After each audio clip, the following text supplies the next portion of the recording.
This game is about an aggressively deviant refrigerator, the future, set in the past, and community disguised as slavery. Or what, like communism? Bingo. There's like lots of robots all over the place. This one pronounces comrade weird. World comrade. This one makes people uncomfy, sharp. And this one looks like Russian Squidward. The big boss, leader of all the sciencey stuff, is like my best pal, and he fixed me up real good after World War II. I was like blown up and he gave me Robo Terminator arms and stuff. Really neat. I ascend his massive tower to find the androids from Ex Machina. Yeah, that one movie where Oscar Isaac is like a creep and he tickles robots. Anyways, I'm sure these bots are for a totally different... Lord have mercy, I'm about to... He says, P3, my boy. That's me. I got some problems at this other floating city that I need you to take care of discreetly. It's really no big deal. It's just like all my robots were hacked and started killing people. Okay, off you go, thanks. I take his flying car to another flying city and shit gets wild. Some flying Dyson spheres, the vacuum kind, not the star-eating space kind, obliterate my whip, causing me to crash.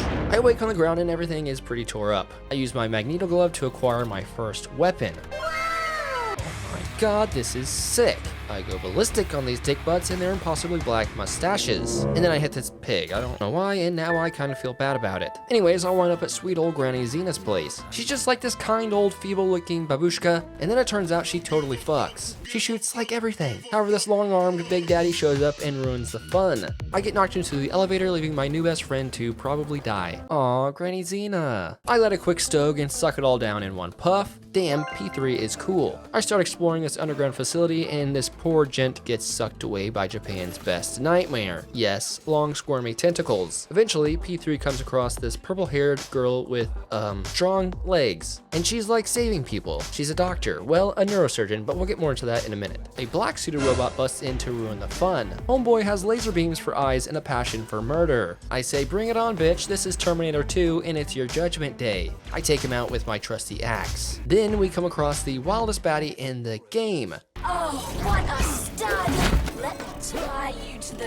bed, baby. But turns out she's all talk and turns into the biggest simp I've ever met. Anything for my master? Oh, and did I mention my glove can talk? Yeah, kind of important. He's an AI named Charles, or Charles. He's my trusty companion, assisting me in my adventures. I get some cool new powers and do a couple spinny spins, and eventually locate Petrov, the hacker boy that supposedly started this whole crisis. I sneak up on him, and it sounds like he's talking to my future wifey neurosurgeon. I say, hands up, but homie is slippy and sends some flyboys after me. Then he seals the doors behind him, leaving me to unravel an elaborate system of fetch quests within fetch quests inside of other fetch quests. Oh yay, I'm glad these devs know what fun is. Anyways, turns out these bros are doing some bad stuff down here. I mean, look at this. There's plant, robot, human hybrids. That's gross. It's alright though, I punish them for being born and then blow up their giant master plant thing.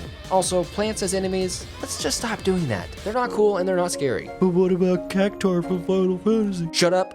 Shut up. I make it to the surface and I'm feeling good. Damn, gotta love that fresh air. Oh shoot, long arm bulbous tentacle daddy is back. But don't worry, so is Granny Fucks a lot. Yeah, her house can fly. She gives me some tea and sits me down to watch some afternoon telly. The government's pissed at Big Boss Science Guy because, I don't know, all the deaths going on in his little science places. They say, buddy boy, I'm coming down there right now and we're gonna do a little inspection of your facilities. P3 is like, oh shit, I need to also go over to where they are at ASAP. I find this high-speed train controlled by, yes, Russian Squidward.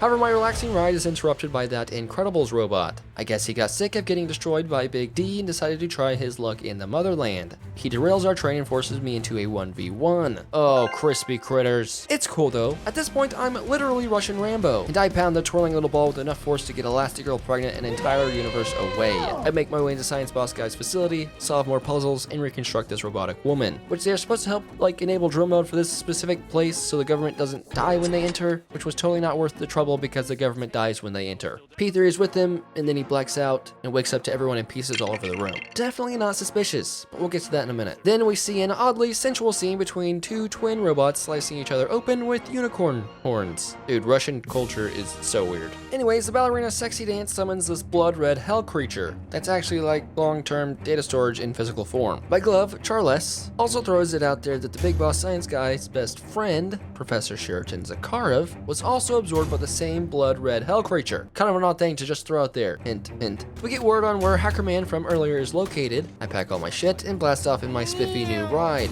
Homeboy's holed up in a theater. Not like a movie theater, no, like an art theater. Fucking nerd. He sends a lot of nasties after me, including this worm guy. Gross. But they're no match because I have a sword that freaking spins. I finally find the bastard and he's surrounded by these sneaky little head spinny bots. He's like, nah, man, you've got it all wrong. You see, it's your big boss science guy who's the baddie. Me, I'm just trying to save everyone. Science Man had these peaceful consumer robots built with a combat mode by default, which means he was planning to do something bad all along. And then I'm like, well, crispy critters, dude. Then homeboy Hacker Man, becomes about a whole head shorter. Which is not good because we need his brain to stop all the robots from being hostile. Wait a minute. Yeah, we pack his head away and send it to Science Man to do his thing. But now P3 is feeling a little suspicious about the whole ordeal. Who is the bad guy? Are we being played right now? Can you be in love with a refrigerator? I contemplate this massive shit sandwich we've just been dealt while I deliver Hackerman's head to the now morally questionable science guy. Anyways, Dr. Neurosurgeon shows back up, but this time she's not messing around. She tosses in a grenado and we all go boom boom. I wake up and everyone is gone or dead. And I'm like, how do I keep making it out of these situations alive? This plot armor must be pretty thick. Dr. Chick calls me on the radio and is like, if you want answers, meet me at this lighthouse. I'm like, okay, bet. Answers are always helpful. But first, I have to take out another incredible spinny ball thing. However, this one merged with a dead whale. It now has tentacles and stuff. Huh, it tries to laser me. Nice try, but I'm freaking bulging with munitions. I launch about 15 Fat Man rockets into its little metal roly-poly body, and it's toast. I go in the lighthouse, and it turns out it's a secret entrance into an underwater base. I meet with the doctor, and she tells me this is where the real science happens. She then shows me what Big Boss Science Guy is really working on, which is a mind control implant disguised as a consumer Neuralink thing. P3 is like, yeah, that's bad, but then again, it's like guaranteed communism. Then Doc Thick Thighs is like, well, let me show you what else he did. She then proceeds to show me how Science Guy actually erased all my memories except for the ones he found useful, like my combat experience. I also had a wife and he probably used her consciousness to create the oddly attractive twin ballerina bots. Oh wow. Oh, and one other thing. Science Man can also take my consciousness offline at any moment and make me go sicko mode and kill everything in sight. Which is what happened when the government stormed the facility earlier in the game. Shitballs, Batman. Then I subsequently get taken offline and presumably murder Dr. Neurosurgeon. I wake up on the surface with Granny Xena nearby. She's like, oh yeah, I'm actually your mother-in-law, your wife's mom. Why not? How many more bombs can this game drop? Well, a few more actually. Now I'm pissed and run on up to Science Guy's office. But first, oh god.